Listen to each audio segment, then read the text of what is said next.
Oi gente, aqui é a Vicky do Jogando o Livro pela Capa e a gente tá aqui pra mais um vídeo do canal. Antes de tudo, aperta o sininho aqui e se inscreve que vem muita coisa legal por aí. Vamos lá, solta a vinheta.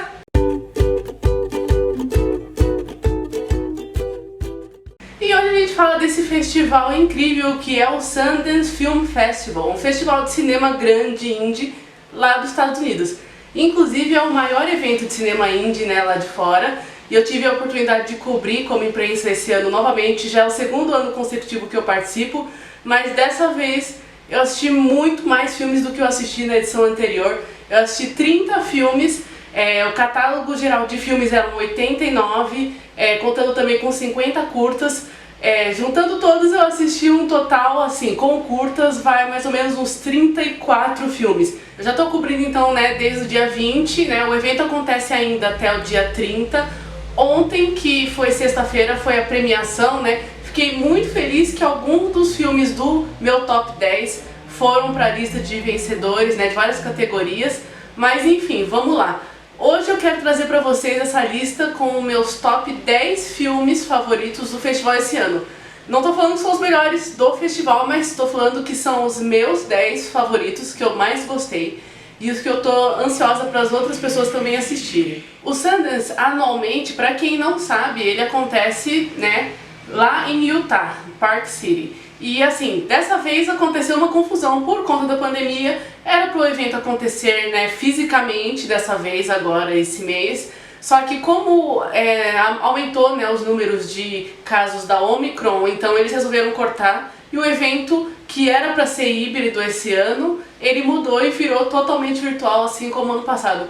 Eu gostei muito, né, porque não tinha como eu ir agora para Utah nesse tempo, ainda mais com pandemia rolando solta, mas ao mesmo tempo é muito mais cansativo você cobrir esse evento virtualmente, porque você assiste um filme atrás do outro. Pelo menos lá quando você tá pessoalmente, você pode ir no cinema, você assiste 1 ou 2 filmes no dia, vai, que seja 5, mas o espaçamento de horas é bem diferente. Agora quando você tá online é filme atrás de filme. Então foi muito cansativo, mas foi uma rotina que eu gostei bastante. Pra vocês verem as minhas críticas gerais sobre os filmes que eu assisti, é só vocês clicarem aqui nesse link aqui do meu site para conferir toda a cobertura completa. E eu acho que a melhor parte do Sundance, por ser um evento que prestigia filmes indie, né, independentes, é a parte da aquisição. Porque assim, muitos estúdios eles ficam de olho nesses filmes que são lançados no Sundance, né? E justamente esses estúdios, eles veem os filmes que têm mais potencial assim de fazer bilheteria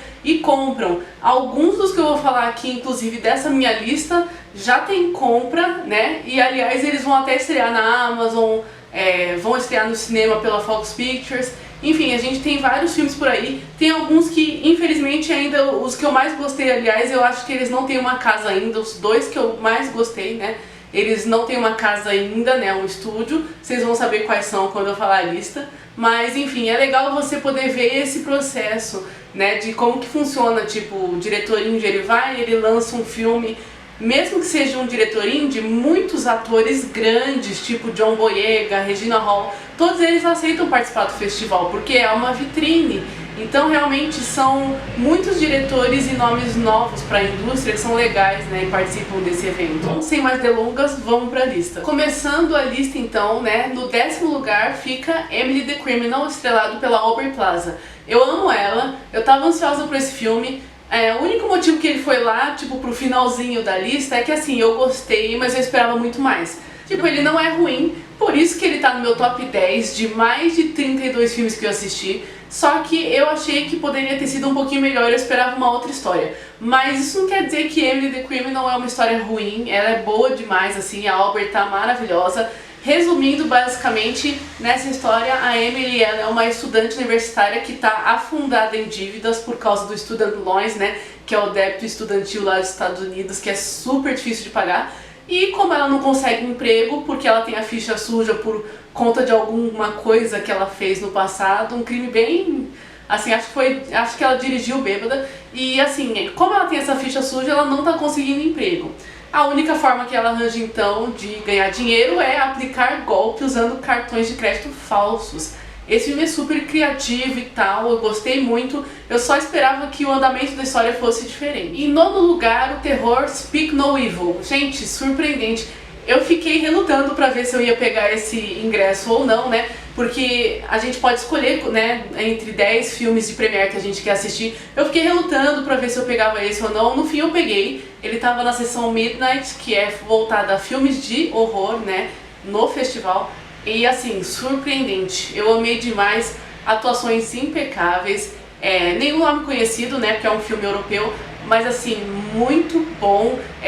Assim, a história vai escalando de uma forma que você fica tipo querendo proteger essa família principal. A trama de Speak No Evil, uma família finlandesa conhece uma família holandesa durante uma viagem que eles estão lá na Toscana, na Itália. Eles se adoram, eles passam a se conhecer melhor e aí essa família, né, holandesa oferece para a família finlandesa uma semana para eles passarem lá na Holanda, né? Só que assim, tipo, você vai na casa de alguém que você só conheceu durante uma viagem e não conhece bem, óbvio que vai dar ruim. O filme, ele, tipo, é muito surpreendente, o final extremamente triste, amei muito. Em oitavo lugar, Pig, meu filme de horror favorito do festival esse ano. Ele foi estrelado pela estreante Laura Callan, maravilhosa, essa atriz, ela é super novinha, mas ela dá um show. Esse filme ele tem gore, tá? Eu gostei muito dele. Na trama, essa personagem, ela sofre bullying por conta do peso, né? E até um dia ela sofre um bullying pesadaço das meninas e dos namorados das meninas da cidade, até que um dia ela vê um sequestrador pegar essas meninas. E aí ela fica pensando, devo falar pra polícia para salvar elas, ou será que eu fico na minha e protejo o cara que me salvou das bullies? É super, nossa, o final é surpreendente. Eu senti que esse filme foi uma grande homenagem a Carrie a Estranha, gostei demais. Em sétimo lugar, Nani, o grande vencedor da categoria dramática dos Estados Unidos, né, do festival. Porque o festival ele separa, né, filme internacional de filme americano. Esse Nani ganhou a versão de drama americano. Nessa história, assim, brilhante, estrelada pela Anna Diop, a gente conhece a história de uma imigrante senegalesa que vai para os Estados Unidos para conseguir ganhar uma graninha, né, para trabalhar de babá, para ela poder trazer o filho dela do Senegal para os Estados Unidos para uma vida melhor. Só que muita coisa muda na vida dela a partir do momento que ela começa a ser visitada por estranhas aparições sobrenaturais no apartamento. É uma história linda, o final me pegou demais, gente. E a Anna Diop, ela tá maravilhosa. Em sexto lugar, You Won't Be Alone. Esse terror que pra mim tem muita carinha de A24, mas não é. Ele foi adquirido pela Focus Pictures no festival, né, desse final de semana. E assim, esse filme ele é maravilhoso, ele é super contemplativo. Ele conta a história de uma menina que ela é dominada pelo espírito de uma bruxa, né? E a partir desse momento ela começa a trocar de peles, ela troca de corpos para tentar entender a experiência humana e o que é ser humano. O filme não tem nada de terror, ele tem umas cenas gore assim, no sentido de sangue, mas não da forma que você provavelmente está pensando, não é um A24 da vida. Então é um filme muito contemplativo, ele é lento, ele tem uma fotografia impecável e é muito legal ver tipo vários atores interpretando a mesma personagem, que é essa bruxa, muito legal. Em quinto lugar, The Worst Person in the World, Pior Pessoa do Mundo. Esse filme vai estrear nos cinemas aqui no Brasil, graças. Ele é o meu favorito para a categoria de melhor filme internacional para o Oscar desse ano. Maravilhoso, conta a história de uma mulher nos 30, né, praticamente a minha idade, que ela tá passando por aquela transição dos 20 aos 30, que você não sabe muito bem o que você quer. Ela estudou muita coisa, ela trabalhou com muita coisa e ela tá tentando encontrar o lugar dela no mundo, ao mesmo tempo em que ela começa a namorar um cara mais velho que é quadrinista, né? E assim, é maravilhosa, essa história é uma delícia e eu quero muito que leve esse Oscar de filme internacional esse ano. E agora a gente fala do mais pesado do festival. O quarto lugar fica para Palm Trees and Power Lines. Esse filme da Jamie Dock é maravilhoso, mas ele é muito pesado, vale vários avisos de gatilho, porque tem aliciamento de menores, violência, abuso e gaslighting, que é quando tem aquela manipulação, né, de personagem mais velho por mais nova. E assim, é super pesado esse filme, não pretendo assistir de novo, mas foi impecável. A Jamie Deck, que é a diretora, ela inclusive venceu o Sundance desse ano com melhor direção, né, por esse filme maravilhoso, que é Palm Trees e Powerline, extremamente pesado. Vale o aviso de vários gatilhos, como eu falei, mas esse filme ele é super forte, uma interpretação maravilhosa da Lily McInerney, que é nova, junto com Jonathan Tucker, que tá assustador. Durante a coletiva, o Jonathan falou que ele ficou traumatizado com esse filme, foi muito pesado o personagem que ele fez. Realmente vai dividir opiniões, mas é um filme necessário que conta a história de uma adolescente de 17 anos que é aliciada por um homem muito mais velho, de 30 anos, que no começo é aquele príncipe, mas logo ela começa a perceber que tem algo muito errado aí. É um filme pesado que eu não vou assistir de novo, mas recomendo porque é muito importante.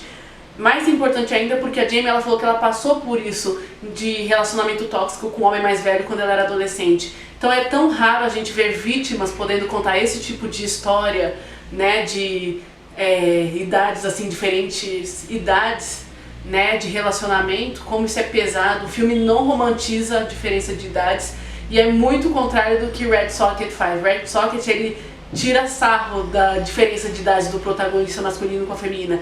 Esse aqui não, é extremamente sério e ele fala qual é o problema de meninas muito novas caírem nas garras de homens que podem ser muito bem predadores. Em terceiro lugar, a gente tem um empate, 2 filmes. Primeiro, 892, estrelado pelo John Boyega, na atuação da carreira dele, eu posso falar isso tranquilamente. Ele interpreta um cara da vida real, né, esse caso inteiro da vida real, de um ex-veterano de guerra, que ele decide um dia roubar um banco e ele é morto pela polícia. Esse filme é extremamente importante e é a última atuação também de carreira em vida do Michael K. Williams, né, que a gente perdeu esse ano. Elenco inteiro maravilhoso, inclusive eles ganharam de melhor elenco de Sundance em 2022. E logo em seguida, ainda no terceiro lugar, Hung for Jesus, Save Your Soul, estrelado pela Regina Hall e pelo Sterling K. Brown, maravilhoso, né, de This Is Us. Essa história é hilária, mas também muito triste. Ela conta a história de um pastor de uma mega igreja, né, um casal na verdade, que eles são donos dessa mega igreja, que vem todos os fiéis sumirem quando o pastor ele é acusado de um crime sexual. Eles perdem fiéis e aí eles começam a pensar o que fazer para conseguir recuperar esses fiéis. Filme, tipo, ele é engraçado, mas ele também tem umas cenas muito fortes de drama, excelente. Os dois atores, Regina e Sterling, maravilhosos. Em segundo lugar, a gente tem Master, também estrelado pela Regina Hall. Ele é, tipo, com certeza uma homenagem aos filmes de Halo, né? Bem um pouquinho de Get Out com um pouquinho de Suspiria. A gente tem uma professora, né, negra, que ela entra nessa faculdade que só tem branco. Ela é uma das únicas negras, só tem acho que 3 na universidade, e ela começa a ser assombrada por um espírito de uma bruxa da escola. É uma história que ela fala sobre questão racial. Eu achei muito forte esse filme. Ele tem estreia marcada para Amazon Prime, acho que agora em março. Muito bom esse filme, mas ele vai dividir opiniões porque o roteiro não é tão bom, mas a atuação carrega. E em primeiro lugar, Emergency, gente, meu filme favorito de todo o festival esse ano. Ele é maravilhoso, é inspirado em um curta também, de mesmo nome, que já tinha tido estreia no ano anterior no festival. Maravilhoso. Inclusive, Emergency venceu a categoria de melhor roteiro do festival esse ano. E com razão, porque o filme é bom demais. Eu quero muito que outras pessoas assistam. E tem uma notícia boa, né? Emergency vai estrear 27 de maio no Amazon Prime, então muita gente vai poder ver. Essa história é extremamente relevante nos tempos de Black Lives Matter. E a gente conhece nesse filme 2 protagonistas que são melhores amigos, né, negros, e o terceiro melhor amigo deles, que é um homem latino. Eles querem, né, tipo, fazer a maior festança da vida deles. Eles querem ter uma noite em todas as festas de irmandade da universidade, que isso é super normal lá nos Estados Unidos. O pessoal vai para as festas e vai de dormitório em dormitório e é bem legal. Só que eles esquecem uma coisa, né, pelo menos os 2 amigos, né, porque o que é latino, ele é mais nerd, ele gosta de ficar jogando videogame no quarto dele fechado. Já os outros 2 são muito festeiros, apesar de que um deles é mais nerd, estudioso do que o outro, mas ele também quer participar das festas. Enfim, eles retornam pro apartamento, só que quando eles voltam, eles encontram o corpo de uma mulher branca desacordada bem na sala deles. Eu nem preciso falar pra onde essa história vai, né? É meio que óbvio pelo que eu falei aqui, mas por incrível que pareça, o filme ele é uma comédia, ele é uma mistura de comédia e drama. Os dois temas conseguem se misturar bem, a comédia nunca quebra totalmente o drama e vice-versa. É bem legal, o filme ele tem bastante tensão, mas ele também tem muita coisa que vai fazer você rir e também chorar, né? Teve uma cena particularmente um pouquinho mais perto do final que me deu arrepio, eu cheguei a chorar de verdade, foi muito emocionante, principalmente para quem é negro, você se identifica com os protagonistas e foi um filme pesado. Fiquei muito feliz que o filme ele teve aquisição e que ele vai chegar no Amazon, porque muito mais gente precisa assistir esse filme. Muito importante, pra mim, nota 10. É claro que eu não podia deixar de terminar esse vídeo falando sobre os meus curtas também, afinal eles são filmes e eu tive 5 curtas que chamaram muito minha atenção e que eu amei e que eu quero muito ver adaptações, nem que seja na Netflix, pelo menos de 2 deles. Vamos lá!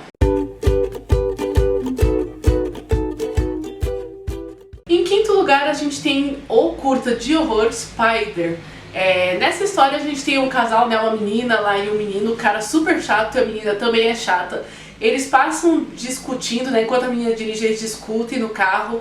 Tem hora que o cara se enfesa e ele fala, não, eu vou comprar uma coisa pra ela, vai, não quero ficar brigado.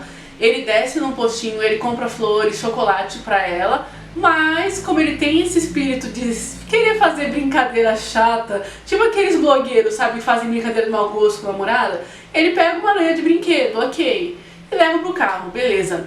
Ele dá as flores, a menina joga as flores, ele dá o chocolate, e é aí que ele ganha ela come chocolate, eles dão uma risadinha.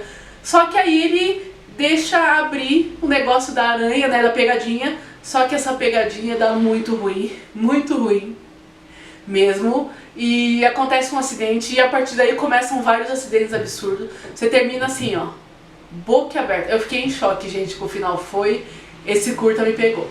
Em quarto lugar a gente tem Ruela, um curta, né, maravilhoso sobre trauma geracional, que inclusive foi roteirizado por 2 brasileiros, hein? Eu descobri isso durante a coletiva de imprensa, simplesmente porque eu falei Greetings from Brazil e eles começaram a falar português. Eu fiquei em choque, mas muito feliz que, né, tem brasileiros trabalhando aí. E assim, foi incrível. Ele é estrelado pela Shakira Barreira, de Glow, da Netflix. E é uma história de trauma geracional de uma mulher que ela é dançarina flamenca e ela também trabalha como atendente de telemarketing, que após a morte da abuela dela, ela começa a ter estranhas visões sobrenaturais. Muito bom esse curto. Em terceiro lugar, gente, foi muito difícil esse top 3 porque eu gostei dos 3. Os 3 são LGBTQIA+, mas vamos lá. Em terceiro lugar, Starfuckers, dirigido, roteirizado e estrelado pelo Antonio Marziali. Inclusive você já deve ter visto ele também em Altered Carbon da Netflix. Gente, que show, que show! Esse curta ele é sobre a história de diretores pedófilos em Hollywood. E a gente conhece a história de um menino, né, um cara, que ele bola uma emboscada com o outro melhor amigo dele, que é gay, pra poder, né, fazer uma armadilha pra um diretor que assediou ele sexualmente na infância. É um curto extremamente importante sobre o assédio que muitos atores e atrizes mirins sofrem em Hollywood. Não sei se essa história é pessoal dele especificamente, mas foi uma mensagem muito interessante, muito importante também da gente ver. E a forma que ele declama o poema, assim, tipo no final, acusando, né, o diretor. E todo o sentimento que ele coloca, gente, me arrepiei, eu chorei com esse final, foi muito bom. E em segundo lugar, o terror queer Chaperone. Maravilhoso esse curta, estrelado pelo Zachary Quinto e também pelo Russell Kahn. Esse filme é do Sam Max. Ele disse que é um pouco autobiográfico, mas é uma história de fantasia sobrenatural, né, um pouquinho assim, maravilhoso. Nesse curta a gente vê um cara que ele pega carona, né, um jovem, ele pega carona com um homem que parece super misterioso, luvas grossas, aparência assustadora, só usa roupas pretas, que é o Zachary Quinto. Ele começa a perguntar pro mais novo, você fez o que eu falei, apagou as evidências, se livrou de tudo que você tem? Você começa a pensar que é uma história de assassinato e que esse cara é um serial killer. Só que o que acontece é totalmente fora da expectativa. O plot twist, nossa, me pegou de jeito. Não sei se esse curta vai estar disponível em outros lugares, então eu vou contar sobre ele aqui, mas vocês podem ver minha crítica completa no site também, vou deixar o link de novo. Mas é um curta bem interessante de um jovem que na verdade ele quer acabar com tudo e ele contrata a morte para fazer o serviço. Só que a morte aqui é representada por um dominador, que no caso é o Zachary. E ele faz tudo o que esse cara quer pro último dia dele ser um dos melhores dias. Parece super assustador, mas não é. Só que, assim, o próprio diretor, ele contou que foi um curta importante que ele falou sobre a própria vida dele, porque ele sempre sofreu com depressão e pensamentos suicidas na adolescência como um jovem gay. Então contar essa história de um protagonista jovem gay que quer acabar a vida, mas ele é abraçado com empatia pela morte, que no caso é o Zachary, é maravilhoso. Esse filme me pegou demais, final excelente, mas deixa você um pouquinho triste quando você pensa na mensagem. E em primeiro lugar, a comédia Fucking Right Back. Gente, eu quero muito que esse curta se torne uma série da Netflix. Eu tô torcendo para que algum streaming pegue, porque, gente, que produção impecável. De todos os curtas que eu assisti, esse, em termos de qualidade, de atuação, de câmera, foi de verdade o melhor. Um dos primeiros curtas assim que eu vejo que o protagonista ele é gordo, ele é negro e ele é LGBTQIA+, muito engraçado, né? Nessa história que é protagonizada pelo DDM, que aliás maravilhoso, Netflix, vocês precisam contratar esse cara, que ele é muito bom. A gente conhece um aspirante a rapper, né, que trabalha no dia a dia no escritório e à noite ele vai para batalhas de rap, que ele quer ter essa carreira, né? Só que ele tem que lidar com a chefe dele, que é um pé no saco. E assim, a história é muito engraçada, eu nunca ri tanto. Esse cara é muito bom, o elenco inteiro é maravilhoso. E a gente vê que ele, tipo, tem uma vida normal, mesmo com a chefe chata. E tudo muda um dia quando ele, sem querer, come um bolo recheado de maconha numa balada.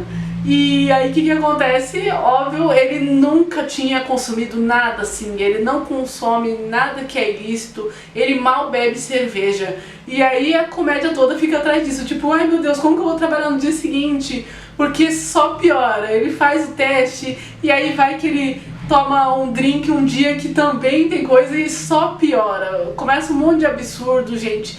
Me lembrou um pouco do Titus Andromedon, só que ainda mais engraçado. E eu amei demais esse curta. E eu quero que ele vire uma coisa a mais, nem que seja um filme, uma série. Ele precisa ganhar outdoors, porque eu não vi muita gente falando dele e ele foi meu favorito do festival. Por hoje é só, a gente se vê então no próximo vídeo do canal. Tchau, tchau!